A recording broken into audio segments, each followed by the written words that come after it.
Məncə bəli, keçə bilər. Çünki İran çox ciddi bir məğlubiyyətə düçar oldu və İranın indi yaşadığı şeylər olduqca İranın imicini, daxildə və xaricdə olan nüfuzunu əməlli başlı sarsıdıb deyə bilərik. Belə bir vəziyyətdə İrana bir yalançı uğur lazımdır, yalançı bir qələbə lazımdır. Bu baxımdan ola bilsin düşünsünlər. İndi onu təbii ki, İsraillə edə bilməyəcəklər. Çünki İsrailin təyyarələri hazırdır. İstənilən vaxtda İran səmasında maneəsiz uçur.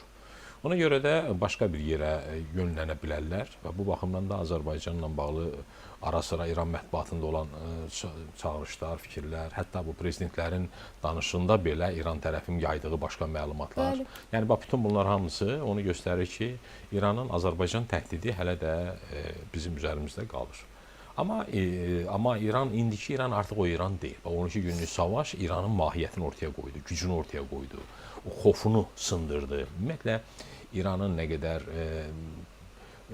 müasir olmayan, o 21-ci əsrin çağırışlarına cavab verməyən, geri qalmış bir dövlət olduğu ortaya çıxdı. İran idarə etməsinin nə qədər qüsurlu olduğu ortaya çıxdı. İranın təhlükəsizlik sisteminin çürüdüyü ortaya çıxdı. Ümumiyyətlə, İrandakı o daxili sistem, idarə etmə, o dualizm ki var. Bir tərəfdə sepah, bir tərəfdə ordu, paralel yapılar, paralel strukturlar.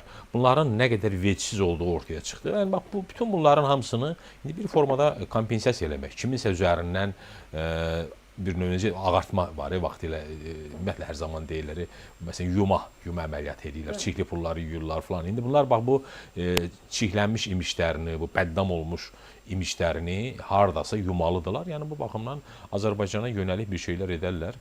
Hərçənd o qədər də asan deyil. Yəni indi Azərbaycanın da gücü, Türkiyə və s. Azərbaycanın hər halda imkanları fərqlidir. Yəni sadəcə olaraq bu bir psixoloji baskılar ola bilər. Rusiya üçün də eyni şeylər keçərlidir. İndi rəsmi açıqlama var, orada hansısa partlayıcı maddələr falanlar olub, amma dünən bayram günü idi, mən bilən iş günü deyildi, heç kim yox idi. Normalda bu hadisə olmamalı idi. Bilmirəm gerçəyi, amma hər halda düşünürsən ki, şübhə hər zaman var da, bir hüquqşünas kimi. Bunu kimsə nəsə etməsəydi olmazdı. Və nəzəri olaraq bütün kinostudiyalarda belə materialların olduğu bilinir. Çünki kinolarda falanlarda istifadə olunur. Yəni o da bir təxribat ola bilər, bir ordu gününə hədiyyə ola bilər. Elə Rusiyanın da, İranın da Azərbaycanla bağlı kifayət qədər biz bilirik, narazılıqları var, narazıçılıqları var.